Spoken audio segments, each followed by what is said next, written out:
All right, let's get into the pelvic outlet. Remember the pelvis as a tunnel. So the baby's head has to pass to the pelvic inlet, the mid pelvis, and the pelvic outlet.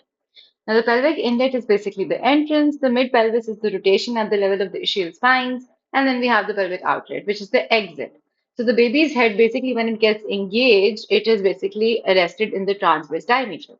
And then it internally rotates at the level of the mid cavity. And after this mid cavity rotation, after this internal rotation of the baby's head in the mid pelvis cavity, the baby basically comes to the pelvic outlet where the fontanelle is present anteriorly. So the pelvic outlet is the exit door through which the baby is born. ठीक है तो exit दरवाजा जिससे baby का sir निकल रहा होता है पेल्विक आउटलेट में वो बेसिकली आपका पेल्विक आउटलेट है जो पेल्विक जो बाहर का सर्कल है जिससे बेबी के सर ने निकलना है वो आपका पेल्विक आउटलेट है अब इसकी एंटीरियर बाउंड्री क्या है अगर हम देखें तो इसकी anterior boundary lower border of the pubic symphysis अब देखो ये जो है ना हमने जब देखा था pelvic inlet this was the superior border of the pubic symphysis जो मिड कैविटी की बात की थी ये middle level of pubic symphysis है और जब हम लोअर लेवल की बात करें तो ये lower border of pubic symphysis है ठीक है अब lower border of the pubic symphysis पे notice how we move downward तो इनलेट पे upper border of pubic symphysis था मिड पेल्विस पे middle border of pubic symphysis था एंटीरियर बाउंड्री की बात हो रही है और आउटलेट पे lower border border of pubic symphysis है ठीक है लैटरली बात करें तो यहाँ लैटरली हमें क्या नजर आएंगे descending ramus of pubis can you see these descending ramuses of pubis तो डिसेंडिंग ramus ऑफ प्यूबिस हमारे लैटरल बॉर्डर्स बनाएंगे और ऊपर इशियल स्पाइंस बना रही थी मिड कैविटी के लेवल पे आपकी इशियल स्पाइंस बना रही थी मिड कैविटी का डायमीटर और यहाँ तक इशियल ट्यूबरोसिटीज पहुंच गए हम ठीक है तो यहाँ पे ischial tuberosities are making your lateral boundaries and also the sacrotuberous ligaments. So you can appreciate the sacrotuberous ligaments also laterally. और posteriorly आपको tip of the coccyx मिलती है ठीक है ये लास्ट sacral segment है और coccyx region का ठीक है अगर हम pelvic diameters की बात करें तो यहाँ पे हमारा anterior posterior diameter 13.5 होता है और ट्रांसवर्स डायमीटर 11 सेंटीमीटर होता है इसीलिए हमारे लिए जरूरी है कि बेबी का हेड पेल्विक आउटलेट पे इंटरनली रोटेट कर चुका हो ताकि उसका जो बायपैराइटल डायमीटर है वो 11 सेंटीमीटर में आ जाए और जो उसका एंटीरियर पोस्टीरियर डायमीटर है जो कि लंबा होता है वो 13.5 सेंटीमीटर में फिक्स हो जाए सही मतलब फिक्स नहीं हो जाए मतलब उसमें एडजस्ट होके बाहर आ जाए ठीक है so that is something that will help you remember कि किस तरह से ये चेंज हो रहे हैं हमारी मेजरमेंट्स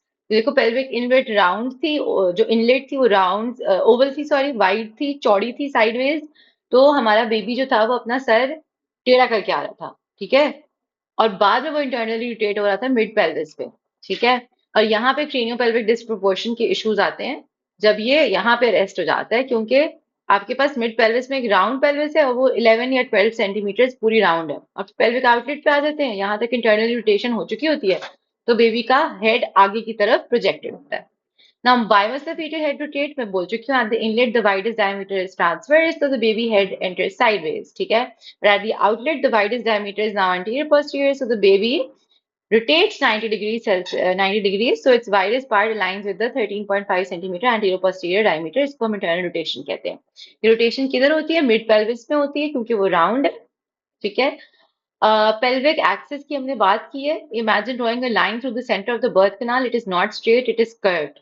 तो बेबी आगे की तरफ इस कर्व से निकल के आता है ठीक है और इस कर्व को हम बोलते हैं कर्व ऑफ कैरस ठीक है the fetal head does not move straight down like an elevator it follows this gentle curve because of the shape of the sacrum and the pelvis इसको हम बोलते हैं कर्व ऑफ कैरस ठीक है अब ये पेल्विक एक्सिस इंपॉर्टेंट क्यों है क्योंकि सबसे पहले आपके पास एंगेजमेंट है जो कि इनलेट पे हो रही है फिर वो डिसेंट होगा डिसेंट के बाद फ्लेक्शन होगी फ्लेक्शन के बाद मिड पेल्विस में इंटरनल रोटेशन होगी फिर प्यूबिक सिम्फिसिस के नीचे से एक्सटेंशन होगी फिर रेस्टिट्यूशन फिर एक्सटर्नल रोटेशन और फिर एक्सपल्शन ये सारी की सारी कार्डिनल मूवमेंट्स हैं लेबर की they all occur because the baby is adapting to the changing shape of the pelvis ठीक है अब हम पेल्विक शेप देखते हैं हमारे पास डिफरेंट किस्म की पेल्विक शेप्स होती हैं ठीक है not every woman has the same pelvic shape we have I'll show you this different shapes now we have four basically classic shapes of pelvises ठीक है सबसे पहले हम गायनाकॉइड पेल्विस पढ़ते हैं गायनाकॉइड आपको नाम से अंदाजा हो जाएगा this is the normal female pelvis इसमें एक राउंड इनलेट है वाइड कैविटी है तो ये बहुत अच्छी होती है बेबी के पैदा होने के लिए and it's a wide outlet so it's most common it's for in its best for vaginal delivery ठीक है all of the gynecologists and all of the people prefer to have a gynecoid pelvis for vaginal delivery. ठीक है, अब हम Android pelvis देखते हैं। ठीक है, ये जो gynecoid थी हमने बोला है कि वाइडर एंड ब्रॉडर है। ठीक है, इसकी ischial spines इतनी प्रोमिनेंट नहीं है, तो क्रेनियो पेल्विक डिस्प्रोपोर्शन का चांस बहुत कम हो जाता है। फिर हम एंड्रॉइड पेल्विस देखते हैं। एंड्रॉइड पेल्विस में थोड़ा नैरो सबप्यूबिक आर्च होता है यहाँ से। ठीक है, और आपकी इशियल स्पाइंस थोड़ी सी प्रोमिनेंट है और लॉन्गर सैक्रम है। ठीक है, तो ये हार्ट शेप्ड इनलेट होती है। एंड्रॉइड पेल्विस की हार्ट शेप्ड इनलेट होती है, नैरो मिड पेल्विस है और बहुत प्रोमिनेंट इशियल स्पाइंस होती हैं। क्लिनिकल इंपॉर्टेंस ये है कि बेबी बेचारे का सर रोटेट नहीं कर पाता, इसकी वजह से डीप ट्रांसवर्स अरेस्ट हो जाता है। और एग्जाम्स में पूछते भी हैं कि एंड्रॉइड पेल्विस की वजह से नुकसान क्या होता है, कि बेबी का head get stuck in the transverse position. ठीक है, और एंथ्रोपॉइड पेल्विस का क्या सीन है? जो एंथ्रोपॉइड पेल्विस है, इसका diameter oval from front to back. Front to back आपका डायमीटर ओवल होता है। एंटीरियर पोस्टीरियर डायमीटर इसका लार्जर है compare to the wide the lateral axis। तो उसकी वजह से क्या होता है, the baby head tends to remain facing the mother's front. ठीक है, तो occiput posterior position, persistent occiput और पोस्टीरियर पोजीशन में ही बेबी डिलीवर होता है। इसमें क्लिनिकली आपको क्या मिलेगा कि बेबी जब डिलीवर हो रहा होगा तो उसकी परसिस्टेंटली ऑक्सीपिट और पोस्टीरियर पोजीशन होगी, उसका सर चेंज नहीं होगा क्योंकि जगह ही नहीं है सर चेंज करने की। फिर हमारे पास ये प्लैटिलेपॉइड प्लैटिपिलॉइड पेल्विस है। This is the transverse oral, this is very wide sideways. आप देखो कि इसका साइडवेज डायमीटर बहुत ज्यादा है और इसका एंटीरियर पोस्टीरियर डायमीटर फ्लैटेंड है। तो इसमें प्रॉब्लम्स काफी सारी होती हैं। There is a failure of engagement, head engage नहीं करता, फेलियर ऑफ रोटेशन, रोटेट भी नहीं करता, and failure of descent, descent भी नहीं करता। There is a very high risk of obstructed labour here. ठीक है, तो अगर हम इस तरह से ओवरऑल देखें तो gynaecoid pelvis is good labour. Android is there is a risk of deep arrest, deep transverse arrest. ठीक है, एंथ्रोपॉइड में आपको कॉन्स्टेंटली ऑक्सीपिट पोस्टीरियर पोजीशन मिलती है और प्लैटिलिपॉइड में आपको प्रॉब्लम मिलती है एंगेजमेंट की। यहाँ पे तो आपको प्लैटिलिपॉइड में ऑब्स्ट्रक्टिव लेबर का भी बहुत खदशा होता है। ठीक है, now can the pelvis change during pregnancy? Near term Hormones such as relaxin and progesterone increase ligamentous laxity. Ligaments को वो lax कर देते हैं, relaxin और progesterone। तो वो loosen up करते हैं pubic symphysis को और sacroiliac joints को। This allows the pelvic diameters to increase slightly during labor. ठीक है? So this is something you should keep in mind, that the pelvis does change during pregnancy, and this is under the influence of relaxin and progesterone, which basically increase the ligamentous laxity. ये pubic symphysis को लूजन up करते हैं, sacroiliac joints को भी थोड़ा सा लूजन up करते हैं, तो पेल्विक डायमीटर्स थोड़े से बढ़ जाते हैं लेबर में। स्क्वाटिंग और नीलिंग हेल्प क्यों करते हैं? स्क्वाटिंग करने से pelvic diameter, pelvic outlet diameter बढ़ जाता है। इसकी वजह से पेल्विस एक्सिस थोड़ी सी स्ट्रेट हो जाती है। क्योंकि स्क्वाटिंग करने से पेल्विक डायमीटर बढ़ता है, पेल्विक एक्सिस थोड़ा सा छोटा हो जा थोड़ा सीधा हो जाता है, तो जो ग्रेविटी का इफेक्ट है वो हेल्प करता है in aiding the descent. That's why upright positions are encouraged in modern labor care where there are no contraindications. ठीक है, pelvic floor की अब हम बात करते हैं। Now the pelvic floor is basically formed by the levator ani muscles. Instead of being flat, they create a gutter, which a gutter is like a curved muscular sling, right? तो जो levator ani है, इसमें तीन muscles आते हैं, pubococcygeus, iliococcygeus और ischiococcygeuस। तो ये तीनों मिलके एक स्लिंग सी बनाते हैं। ठीक है, as the baby's head presses on this muscular gutter, it flexes, so the chin moves towards the chest, reducing the presenting diameter. तो बेबी का हेड जब इस मस्कुलर गटर पे प्रेस करता है, तो वो बेबी का हेड चेस्ट की तरफ प्रेस हो जाता है और ये बेबी का डायमीटर जो है ना कम हो जाता है। So it's guided to rotate anteriorly, usually bringing the occiput behind the pubic symphysis. ठीक है, तो उसको ऐसे गाइड करते हैं बेबी को, हेड को, कि वो रोटेट करता है एंटीरियरली और occiput comes behind the pubic symphysis. So the pelvic floor actively helps the mechanism of labor. It doesn't simply support the pelvic organs. ठीक है, अब हमारे पास पेरिनियम है। ठीक है, पेरिनियम की अगर हम बात करें, अब जो ये पेरिनियम की लेयर्स है ना, this is basically the final obstacle जो बेबी ने ओवरकम करना है ड्यूरिंग लेबर। ठीक है, perineum is the tissue between the vagina and the anus. Okay, so the tissue between the vagina and anus is basically your perineum. As it centre lies the perineal body. ठीक है, तो can you appreciate that this is the perineal body here. ठीक है, और यहाँ पे आपके पास anteriorly vagina है और पोस्टीरियरली एनस है। तो this is the final obstacle जो कि बेबी ने कवर करना है, गुजरना है जिससे। ठीक है, ये हमारी सेकेंड लेयर है और ये हमारी थर्ड लेयर है। ठीक है ना? तो अब पीरिनियल बॉडी पे जब वो पहुंचेगा उसका हेड, तो ये फाइनल ऑब्स्टिकल है। इसमें मेजर अटैचमेंट्स कौन कौन सी हैं? एक तो बल्बोस्पॉन्जियोसिस है। बल्बोस्पॉन्जियोसिस जो है वो यूरेथ्रा को इंसर्कल कर रहा है। Then there superficial transverse perineal. So there's deep transverse perineal and there is superficial transverse perineal. तो ये डीप ट्रांसवर्स आपको नजर आ रहा है, इसके ऊपर सुपरफिशियल ट्रांसवर्स पेरिनियल भी है। तो ये ट्रांसवर्स पेरिनियल मसल्स है, इनको भी ओवरकम करना है बेबी के हेड ने। एक्सटर्नल एनल स्फिंक्टर को भी ओवरकम करना है। यहाँ पे एनस है तो एक्सटर्नल एनल स्फिंक्टर भी यहीं पे है, उसको भी बेबी ने ओवरकम करना है। और fibres of the levator एनाई, levator एनाई basically ये तीनों मसल्स मिलकर लिवेटर एनाई बना रही है। प्यूबोकॉक्सिजियस, इलियोकॉक्सिजियस, ठीक है, प्यूबोकॉक्सिजियस, प्यूबोरेक्टालिस एंड इलियोकॉक्सिजियस, ये तीनों मिलके आपकी लिवेटर एना बना रहे हैं। तो इसके भी फाइबर्स को बेबी ने ओवरकम करना है। क्यों? क्योंकि ये सारी की सारी अटैचमेंट्स जो है वो पेरिनियल बॉडी से कनेक्टेड है, right? So there's so many muscles that anchor here. The perineal body is crucial for pelvic support and continence. अगर तो perineum की weakness हो जाए due to a lot of deliveries, तो फिर there's stress incontinence. There's incontinence also. This is not really stress incontinence, but this is incontinence. Okay. Why is the perineum important in labor? Let me check if this is stress incontinence. Okay, so this is the stress incontinence. ठीक है, period body जो कि central फिब्रोमस्कुलर structure है, यहाँ पे several muscles ये attach कर रहे हैं।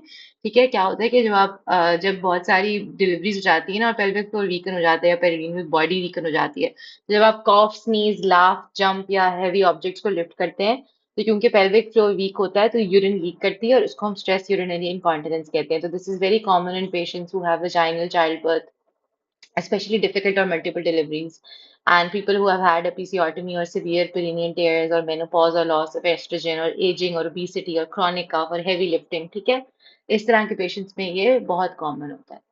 ठीक है, okay. Moving on. So, why is the perineum important in labor? In a nulliparous woman, a woman who's giving birth for the first time, the perineum is very tight and very resistant. As a result, second stage of labor becomes longer. There's a greater chance of spontaneous perineal tears or the need for episiotomy in a nulliparous woman. But in a multiparous woman, the tissues have stretched previously. Therefore, the perineum offers less resistance. Labor is often faster. The likelihood of delivering with an intact perineum is much higher. ठीक है? Okay, so let's talk a bit about the fetal skull. The fetal skull is divided into three parts. We have the vault, which is very important in labor, and then we have the face of the face. The vault is basically this upper dome of the skull, right? It's mostly the parietal bone. It is a part that enters the pelvis during a normal labor. The vault is often soft and flexible because its bones are not completely fused. So all these sutures that are basically these joining points of the fetus skull are really a little soft, so these bones can overlap one another, right? So this is the coronal suture. This is your parietal bones, right? This is behind here. You can see the lambdoid suture. This is the, wait, I'll show you another picture. Okay, so this is much better. This is the anterior fontanelle and this is the posterior fontanelle, right? So in between, you can see the sagittal suture, which is separating the two parietal bones. And this is basically the biparietal diameter we were talking about.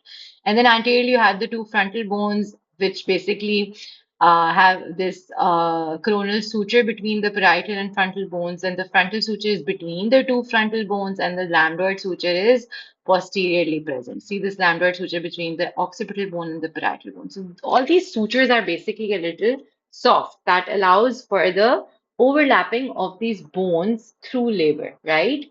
This flexibility allows the head to change the shape during birth. Now we have the face. The face contains the nose, eyes, maxilla, mandible. All these facial bones are firmly united. They do not mold during labor, okay? So the no, nasal bones, the maxilla mandible, they're very like they're firmly united. They don't mold. They're not soft. And the skull base, the base supports the brain. Its bones are also firmly fused, so no molding occurs at the skull base. Okay. So the skull is not one single bone. It is made of several bones joined by fibrous membranes called sutures. Think of them like the seams on a football.